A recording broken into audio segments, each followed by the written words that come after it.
Great. Hello, welcome to another episode of my podcast, which is called My Heroes Have Always Been Good Peeps. I tried to talk to people that have met along the way who are not only great at what they do, but are also good, genuine people. And my guest today is Regan Linton. Did I say that right? Yeah, you did. Thank you. And Regan and I met a couple weeks ago outside of the David Byrne production Theater of the Mind. And I finally got to see it last Thursday. Oh, good. Yay. Got to meet David. That was very, it's a very cool production. I Hmm. to go back and experience it again. And it kind of reminded me of Meow Wolf. If you, Yeah, it's a similarly immersive experience, yeah, kind of like Meow Wolf is.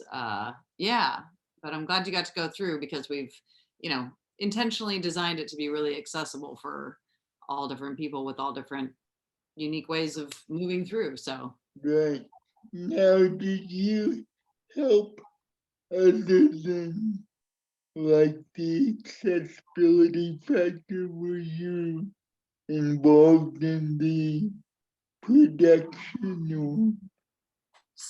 yeah, so no, I served as the accessibility consultant on it, so that kind of spanned a bit of the artistic side, particularly because my friend Maggie Whittam is in the show and she's a stroke survivor, and so you know, it's awesome that they've cast a performer with a disability as one of the, you know, like 10 guides or whatever that take you through.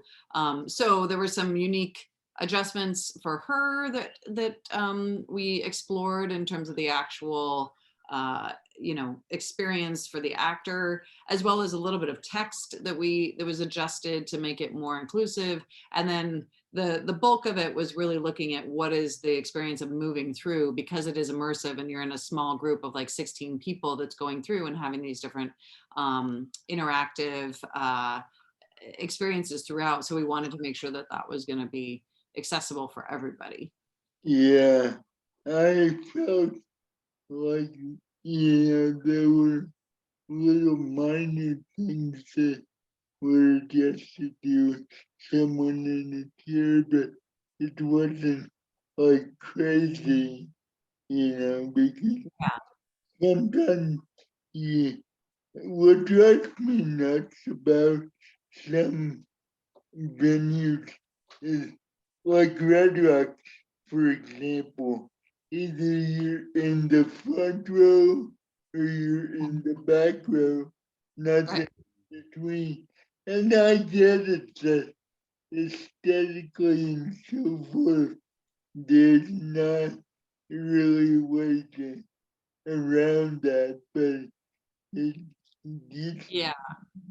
you It's know, hard. I mean, you know, like we we want to fight for better inclusion, obviously, of the disability community, and yet we have a world, a built world that's been created in a certain way. And when you, especially, yeah, when you think of something like Red Rocks, that is like was built during, you know, the Roosevelt era, and is built on the side of a huge, you know, rock face mountain kind of thing. It's like yeah, so I like going and sitting in the first row. The last row, I mean, it's a nice view, but you're right. It's yeah, funny. It's like a perfect representation of how sometimes with access, some, you know, it can feel like there's no in between. It's like, you know, this end or that end. And it's actually like, yeah, oh, there is this whole spectrum in between. So if we can try to, you know, build more in that way. exactly. Exactly. And, you know, I have friends of mine who say, well, it must be cool that just because you're in a chair, you can get the front row. And I joke back, you know, I was gladly give up that front row at a concert if you did not use my bathroom stall for an office or like sexual liaison. I mean, uh, over the years of traveling, I swear, like at airports and stuff, I've I've seen and heard many things go on in a handicap stall that maybe shouldn't be, Yes. you know. And the way I see it is if there's sex going on, I better be a part of it. Right. Yeah, exactly. Willingly. Right. Yeah. But yeah, it's, Yeah. Lots of histories in those handicap stalls or accessible it's, stalls. There's no question about it. that might be a kind of cool, like play or something. Oh You yeah. if, That could be an immersive experience. You go into yeah, the stall and you don't know what's gonna happen. yeah, exactly. If these four walls could talk and walk. Right, exactly. Okay, I'm gonna start thinking about this. Yeah. There's a Yeah, lot of fun with, and you find accessible stalls everywhere. So you could mount this show, any. yeah, exactly. Yeah, that's funny. So I read a little bit on your history. Like, until we met, I had never heard of you, and maybe vice versa. And it's funny because in the entertainment world, like either like people are very familiar, Mhm. sometimes too familiar with, if you know what I mean, or they have no clue. Because, like, for example, in the past week, I went to the High Plains Comedy Festival Oh, nice. that's going on here in Denver, Yeah. or just concluded last night. And, comedy fans know me and I get respect, but then I went to see Corey Feldman. Oh, really? He's doing Corey, comedy now? no, actually, Corey has a band, and, Oh. and my friend Zach DeBono was opening for him. And like I had met Corey previously, so I wanted to go and say hi and got to, but there were people there that didn't know who I was. And I said, yeah, I'm a famous comedian. And they were like, oh, good for you. And kind of Yeah. patted Head me. pat. Yeah, Oh. and it's like, no, really, you know. And luckily with technology now, I'm like, here, Google me. Yeah. And, and then they're like, oh my God, you are. Yeah. Yeah, I think we just need to get you like a shirt, a bedazzled shirt that says I'm legit, you know? yeah, exactly. Uh, any, anything bedazzled makes you legit. Of course. Yeah. I mean, that's what I learned from all the people that use bedazzled things. That Right, exactly. So you were an actress before the accident, correct?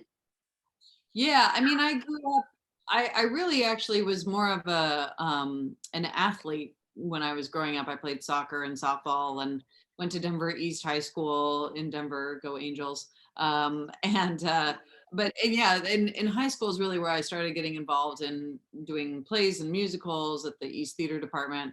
And so then it was nothing really professional about it. There was like one time that I went to some agent from LA had come in to like, audition child actors or something. And they Yeah. selected me, and, I was like, oh, you can move to LA, but you have to, you take your parents and you live in a like short-term rental apartment for months and hope that you get something. And I was just like, that's not what I'm passionate about. I'm passionate about being in theater and, kind of like doing smaller work where you're really engaging with people. So Yeah. I auditioned for a few schools for college, and I also applied to the film program at USC and got into the film school. And so I planned to go and become a filmmaker at USC, and then my life kind of took a different turn. And when I was at USC, I was paralyzed on the 10 freeway in LA, and so that really shifted my life. And really at that point, I didn't think there was any possibility. That was 20 years ago, and that was probably when you were out in LA, like doing Yeah. comedy Yeah. work. And Yeah. like it very little. I mean, aside from you and maybe a handful of other people in comedy or theater or entertainment that Yeah. had disabilities. Like, so anyway, it was not something where I was like, oh, I'm going to get right back into theater, because my whole body had changed, my whole life had changed. And luckily I came back to Denver and was exposed to Family Theater Company in Denver, which was a group of actors with disabilities who, kind of brought the possibility back that I could continue to be an actor. So that's really when I kind of went more headlong into it, was really post injury. Yeah. Yeah. I'm not real familiar. I mean, I know what family is, and like I did the yearly like benefit show 1 year, and we have a couple mutual friends like Edith Weiss. Hmm. Edith does some stuff with family. Yes, she's done a lot with Family. She did stand up in the 80s and 90s, so I know her from that world, but I've actually never run into her yet in the theater world. Hmm. Uh, There's a couple productions that I meant to go to, but I'm always touring or, you know. Too busy. Yeah. Yeah, but it, it's cool that exists to give people with disabilities like an opportunity that they may not have had otherwise. Hmm. Uh, Yeah. Well, and Family, it's spelled PHAMALY, because when the founders created it, it was called the Physically Handicapped Amateur Musical Actors League, which is a total mouthful. But uh, they wanted it to have the feeling of a family that was supportive, which I think therefore when people don't know Family, they can think of it as a very kind of like patronizing, it's like, oh, what a cute little, theater group for performers with disabilities. And really it's become a leading professional theater that does main stage big productions that are very well regarded and really groundbreaking and trailblazing in terms of incorporating disability into theater. So I was so fortunate, to be there and get to work with extraordinary actors and performers who made me better and also brought me back to like what what I could do with my instrument. My instrument had, uh, it was now on wheels, but I can still do a lot, and bringing that identity into my work too. And that's one thing Edith did. She was really instrumental in creating the Vox Familia program, which was actors in Family who all have disabilities writing and performing their own material. And so she was, she was part of getting that started, and did it for many years with Family. It's still going. And I think that's one of the best programs Family has. That's very cool. Very cool. Yeah. I myself in 95, I performed at an award show, and this guy said, I'm one of the producers of Baywatch. I, I want to write an episode for you. And of course, in my career, I've heard a million stories, like for example, the Wayne brothers. This is a funny story. They did a movie. It got this long title like "Don't Drink Your Juice in the Hood."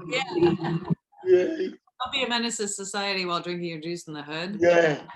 But there is a character in that movie named Crazy Legs, Yes. who is a funny guy in a wheelchair. Does that sound familiar? Yeah. And you're like, yo, that's me. Well, no, it was based on me. I auditioned to play me, and I didn't get the part. Oh, How wild is that? yeah. But but anyway, like a couple years later, this guy says, I'm one of the producers of Baywatch. I wanna write an episode for you. And I'm thinking, yeah. And then like months later, I get a call, and they're like, we're almost done with the script. We'll shoot in 2 weeks. And Amazing. I'm like, what? So And wait, did you go? Did you put on a little Speedo, and were you on Baywatch? I was on Baywatch. It's season 6, episode 18, called Lost and Found. And, Oh, and I helped write a tiny part of the script. Like they incorporated some of my stand-up act into the episode. But basically, it's it's about a comedian in a wheelchair protesting lack of access to the beach. And, oh, and in the episode, Pamela Anderson is very sweet, by the way. Pamela was really cool to work with, but her and one of her fellow lifeguards build like an accessible wheelchair that can go through the sand. And, oh, yeah. and like the prop people on Baywatch actually built this thing.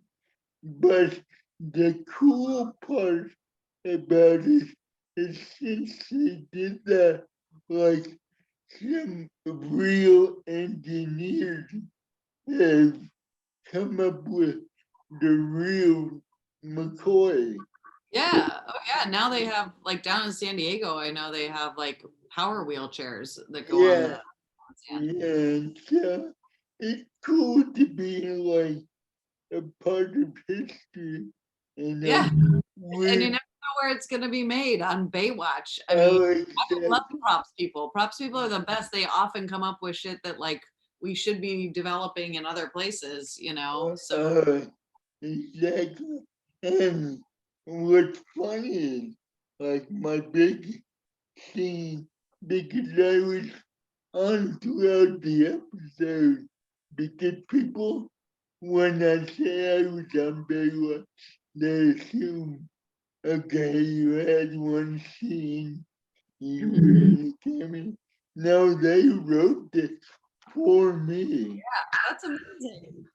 But like the big scene which I handcuffed myself to Pamela Anderson to protest not being able to get to the Oh, beach. poor you, yeah. Exactly. I mean, you guys would kill for that. Yeah. But and I still somewhere in my massive memorabilia, I have the handcuffs. Have the handcuff. Like we put a piece of masking tape on them and she signed them. Yeah, that was cool. But um anyway, where I was going with that is that was something that was very specific written Mhm. for me. But then like 6 months later I got offered a part in Touched by an Angel. Remember that show? Mhm. Oh yeah, I remember that.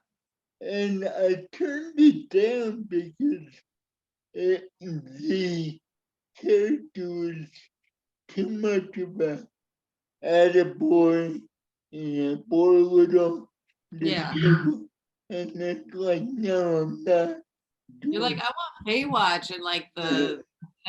the sexy shit Well, was not touched by an angel. well, and even Baywatch, when they first started Yeah. writing the script, like there was a part of the story arc that I would ask Pamela on a date, or she did, the character, and you know, deal with that whole thing about why would a hot chick date a Right. guy in a chair, blah blah blah. And Right. and in the end they poo-pooed it because they were like, well, no one's gonna believe it. And Mhm. that I get it, because it's Hollywood, blah blah blah. But I think that would have been kind of cooler in a way to get rid of that stigma Mhm. because I know that I've been married twice.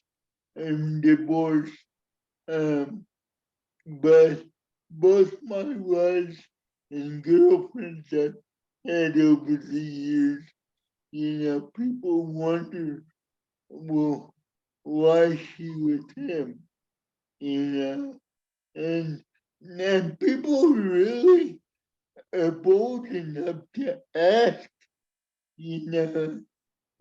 I remember being out on a date and this was someone who's in the public eye and Mhm. they said something like, is this a make-a-wish?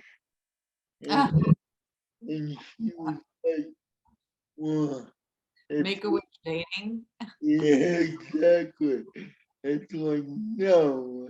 Wow. Yeah. Yeah, people are bold. I mean, but a lot of the time I look at other people that, well, I don't know. In my experience, like you can have people that have no disabilities, are super hot, whatever the like traditional mold is of what we think, what we're told we should want. And those are the most messed up people of all. Oh, yeah, exactly. So it's just so Yeah. funny. But there's a lot of ignorance. Yeah, exactly.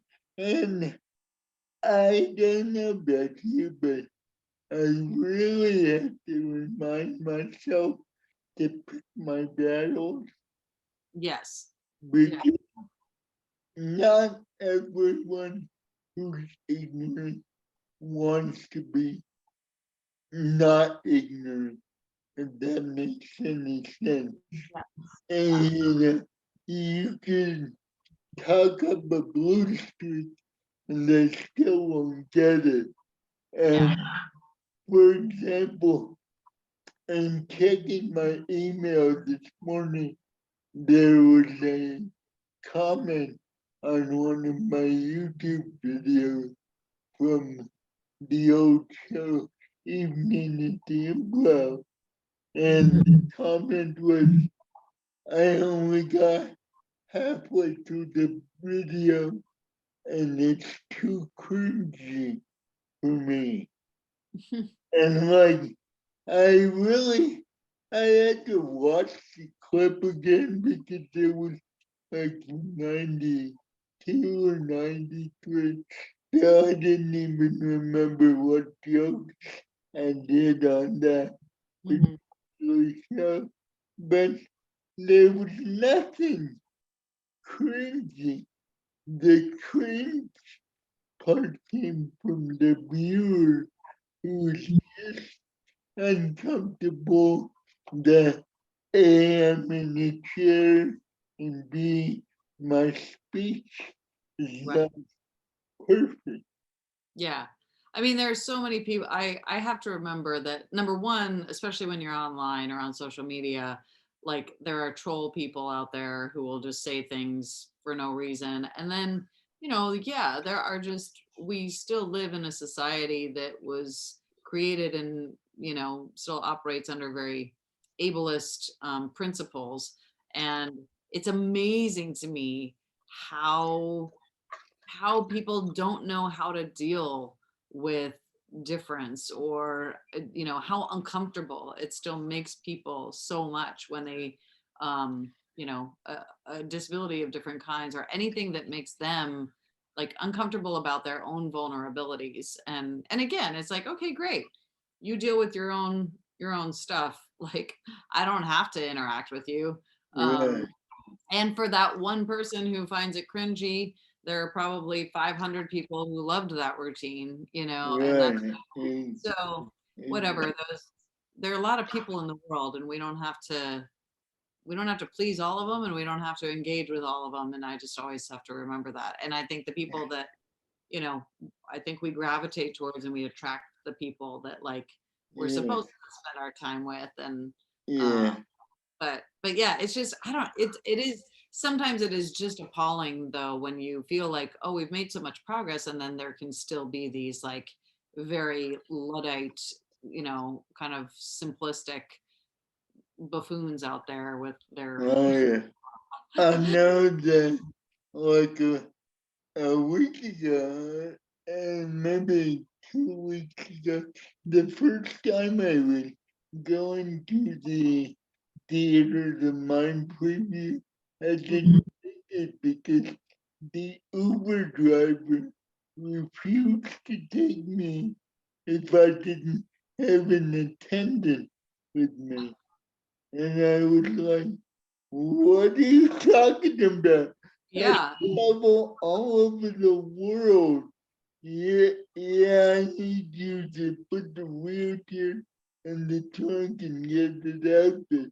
Otherwise, I can transfer just fine, And the guy was adamant and like, he told my assistant he was not going with me and was headed to, take care of her kids. And he was like, no, I will call the cops. And he called the cops. Cops because on you. Yeah, Oh my because god. I was like, dude, And I'm you're not, like, and I will file a lawsuit, my friend. yeah, exactly. Knucklehead. Dear Uber.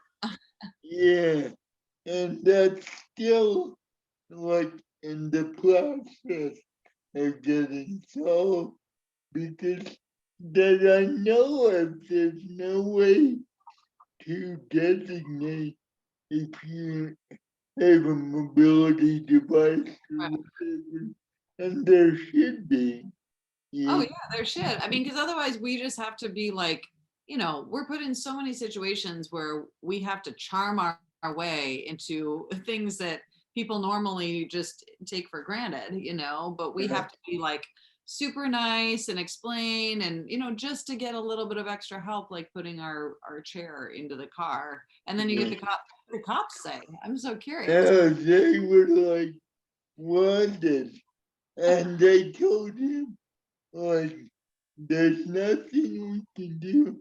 Obviously, we're gonna ask him to get out of your car, but we're not gonna arrest him because Yeah.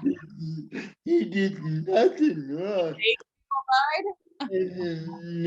And the guy, yeah, they should have given me. They should have given you a ride. Yeah.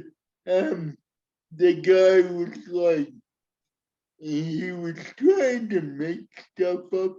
He was like, he tried to punch me. What? What It, is wrong with people? it was like, okay, wait a minute. You're saying you won't take him because he can't get out of the car, but Right. but So all was he said punched you? he's Jackie Chan and he's gonna beat you up. What? You know? Horrible liars. Oh, It's like yeah. people need some acting lessons, because clearly they don't know how to Yeah. out of a paper bag. Because, you know, as far as like people not getting it, like most of them I just ignore and go on my day. The exception, like if children are curious, I always try to engage and I get the parents' attention and I'm like, look, I want to explain. Yeah. I'm a normal person. I just can't walk, let him touch the wheelchair, whatever, because if they learn early, they're less likely to have the Totally. wheelchair. And Yeah.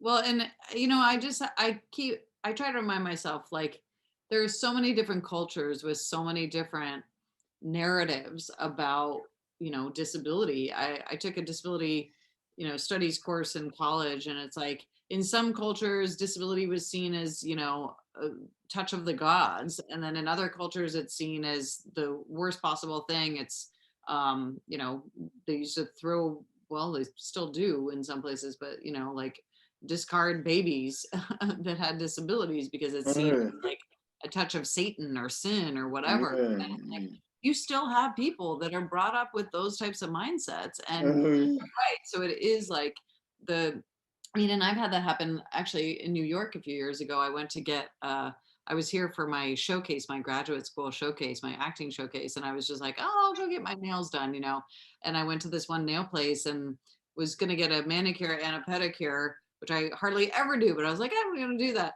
and uh, and the woman was like, wouldn't let me get a pedicure because I couldn't get up into the little, seat, the little yeah, I was like, well, I can just put my feet like in the same, I can, right, over. yeah, And she's like, oh, no, no, no, no. And I was like, okay, whatever. But I just realized, like, I have no idea where she was from, what her background was, what she had been told. And you're right. Like, right, that's when it starts, is like, if you indoctrinate young kids of like, oh, this is something to be afraid of, or this is a touch of evil, right. I mean, Well, but that's what people think. I mean, we still have a lot of, crazies who believe ridiculous religious things in this world. Uh, right. I have a 4-year-old granddaughter named Sophia, and Sophia obviously has grown up with me in a chair, accepts it, and accepts it to the point where they were at the beach in Florida, and she's playing with a kid, and he calls me Papa, not mm, Grandpa, Papa, and he my daughter heard Sophia ask the other kid, "Is that you, Papa?" And the kid was like, "Yeah." And she's like, "Where's his wheelchair?" And I- then she said, "Can't he afford one?" And So that was hysterical because well, yeah, and that's what I love that that totally shows that like ultimately the goal is to, you know, normalize or humanize those of us who are quote unquote different, right? Because we're all different in the end. right, And that exactly. kind of thing shows that it's totally possible in this young person's brain. You know, your using a wheelchair has been normalized for her, so she expects that everybody's papa uses one, you know. Right, I mean, in the same yeah, way, like I have a 4-year-old niece, and now when she sees the little blue, you know, accessible yeah, symbol, that guy. yeah, yeah, exactly. You have them right on your wall, but she thinks that's mine, like that's my.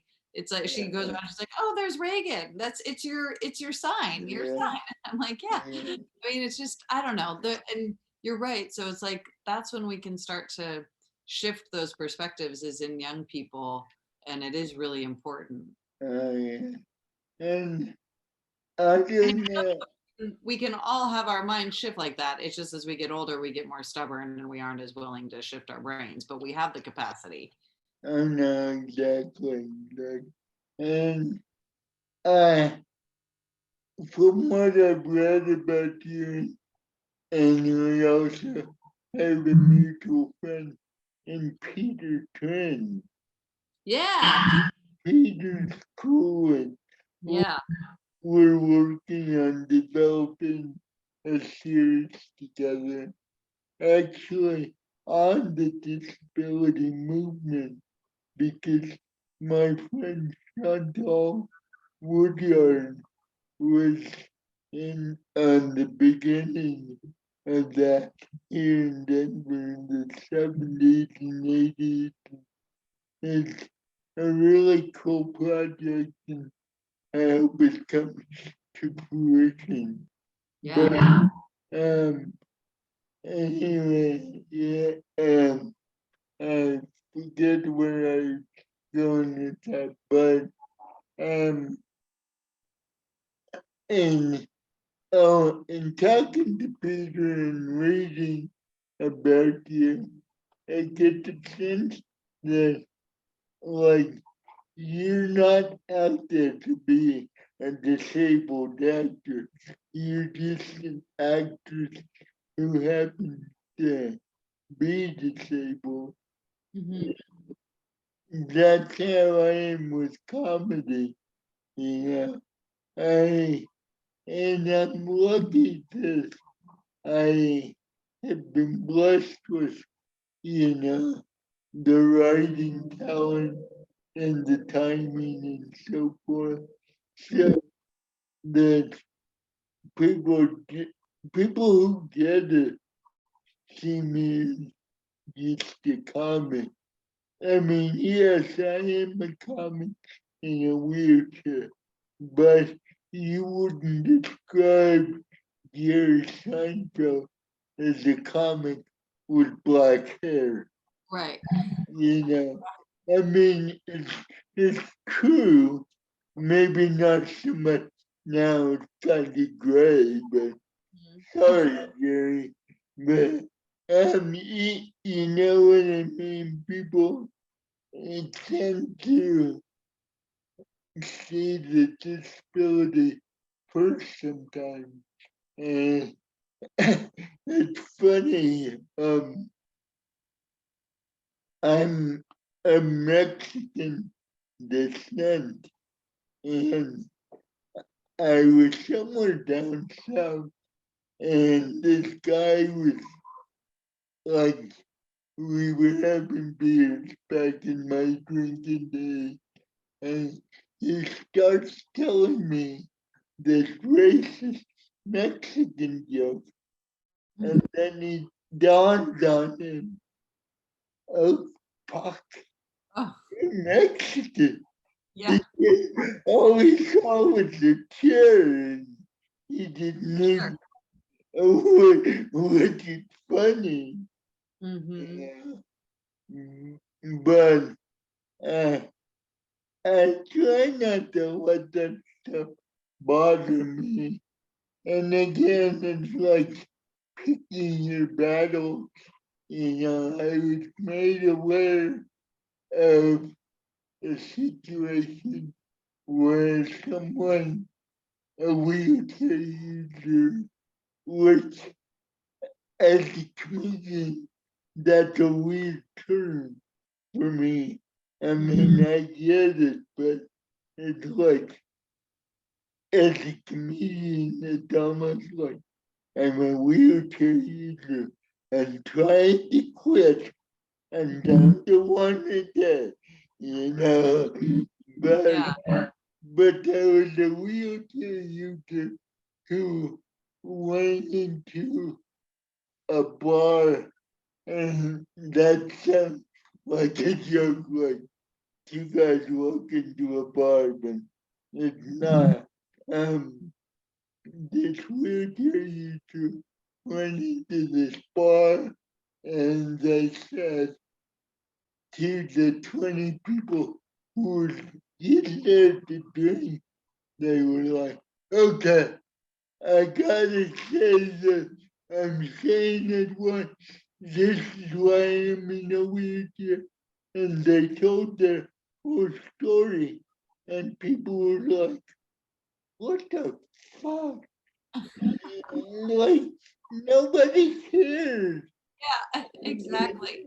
Yeah, And that person thought they were spreading awareness, but they might have just done the opposite, because then people are like, oh, those wheelchair people are fucking nuts. yeah, And we are, or at least I am. But yeah. Well, because we're artists, but yeah, I mean, I think it's a real fine balance in terms of bringing our disabilities or wheelchairs or into our art.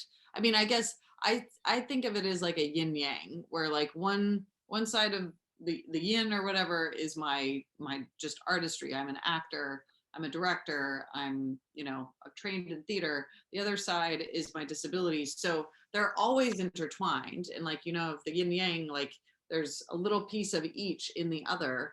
And it's constantly recalibrating. So sometimes it's going to lean a little bit more heavily into my disability identity and what I'm bringing in that.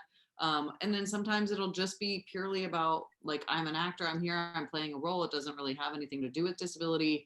And it shifts a lot. But I do think, because we show up in the world, the first thing people often see, as you said with that guy, like it's the wheelchair, or it's the thing that separates. We're so, human beings are so, you know um like mono conditioned into their own like naive realism, where they think everything the realism that they know is what everybody else experiences. And it takes that, so when they see us, it's different from their experience, and so it's like, oh, this is how I see you being different from me. And which is often like the wheelchair. But I think where we can make gains is in finding those things, whether it's in your comedy, whether it's in my acting, of like, what are the universals, between all of us as humans. Like, we all have the same experiences, regardless of whether you're doing them in a chair, or I'm doing them with paralysis. Like, what are those things that we can all laugh about? And then we can also point out, bring in those little pieces that are unique to our experience, as having with a disability. But yeah, I mean, I think it is a fine balance, because if you, and it's a balance that you have to develop over years and years of doing your comedy, doing your theater, and right, getting to know, like, what resonates with people, how can I sense what the audience is feeling right now, and then figuring out how to fine tune the extent to which you can bring it in and the ways you bring it in, so that it doesn't overwhelm and so that you still connect on those other human levels, right. with people regardless of whether they have disabilities or not. And I Yeah, think there's more conversation about it now than there, I think, has been. I think Generation Z, this group, this young generation of kids who are you know, like your granddaughter and my niece. I mean, they're going to be putting it out there all over the place. And they yeah, seem very unafraid and bold around just like, I mean, I was on the bus the other night and this young woman, I mean, she looked to be about 14, but I think she was maybe more like, 22. But like I got on the bus and she's like, "Oh, I think you're going to this stop, but it's actually this stop you want to get off on." And then she like took off her jacket and jumped up to help me like take off the little, the straps on the bus. And she was like, uh, "Oh yeah, I was a woman studies major. And so I also like, did some disability studies training." And I was just like, whoa, like, I mean, yeah, but that's what oh this young yeah, generation is like, the uh, wokeness or just the awareness. Like, I think oh yeah, it's gonna be a different world. It already is a different world because of all the pioneers like you that came up and pushed at a time where there was no one else out there doing it. And slowly but surely it's made progress so that, I really believe we'll reach a point at some point, at least in certain places, around the world. I think we'll reach a point where it's like, who cares if you have a wheelchair? Like we all like, and people with wheelchairs will be able to move through society just as easily as anybody else. At least I hope so. yeah, no, I agree. I think, what we're looking for is inclusion, not necessarily like special treatment, but, Yeah, but just to have the same opportunities as yeah, anyone else, and be able to succeed or fail based on our merit, you yeah, know? yeah. And based on the way society's been constructed, literally like been built, sometimes it won't work for us. So we will need some sort of accommodation. Right, Because it doesn't work for us the way it's been built. And that's what I think people see as special treatment. It's like, no, this is just, it's like that, I'm sure you've seen or people have seen like the depiction of like what equity is. And it's like, equity is just making sure that everybody has the same or a comparable level playing field. But when you're right, starting way back here because of disability, because of race, because of gender, whatever, just bringing you up there, that's not special treatment. That's just equity. exactly. Yeah, no, I agree. Um, But but go ahead. no, I was just gonna say, but we're making strides. And I think, the things that hit at, again, that's why I think comedy and what you do like is so crucial. And to some extent what I do too in theater, like those are the places where people go in and they open their hearts. They're with other people in the flesh, laughing Right, and getting to a more emotional, a really deep place of our shared humanity. And that's where I think you start to kind of like, as they say, like change hearts and minds. But it's true. yeah, You can get people laughing together, then automatically you've cut through so much of the bullshit, right. and that's where then you can start connecting as like human beings, which Oh sounds yeah. silly, but it's true. No, I agree. Um, I do joke in my act about I used to hang out at a bar with other disabled people, and whenever a non-disabled person would walk in, we would yell, "Norm!" Yeah, that's brilliant. I love that. Eh, because, it's kind She- of like a yeah. double entendre because, It's great. That's putting a beautiful spin on that. Yeah, yeah, love it. and, and that's what I try to do. I try to be funny and not just funny because I'm in a chair, you know. Yeah, you are. And a lot of my material has nothing to do with disability. Right. Dave, Dave Chappelle is one of my dearest friends and one of my biggest supporters. Always says you really did watch him before you judge. Just watch him, and you will, in his words, you will see how brilliant he is. Mhm. Uh, I, don't- I don't know about that. I think I'm just an idiot who makes people laugh, but Well, it maybe, doesn't matter what you think about yourself. If Dave Chappelle says, "Hey, this guy's brilliant," put that right, on your yeah, card. right. There'll be a documentary coming out. I sent you a small proof of concept on it. And it's, Yeah. it's coming along great. We did part of the filming viewability. Um, you were friends with Tiffany, I believe. Mhm. And that's a great place. Josh Blue and I are doing a Bronco, Go Broncos, Go and Broncos. a Bronco watch party All tomorrow right. night, Monday Night Football at All Blue right. Broadway. So that'll be a lot of fun. Yeah. Kick ass. I love that. Yeah. Are you gonna be able to watch the game? I hope so.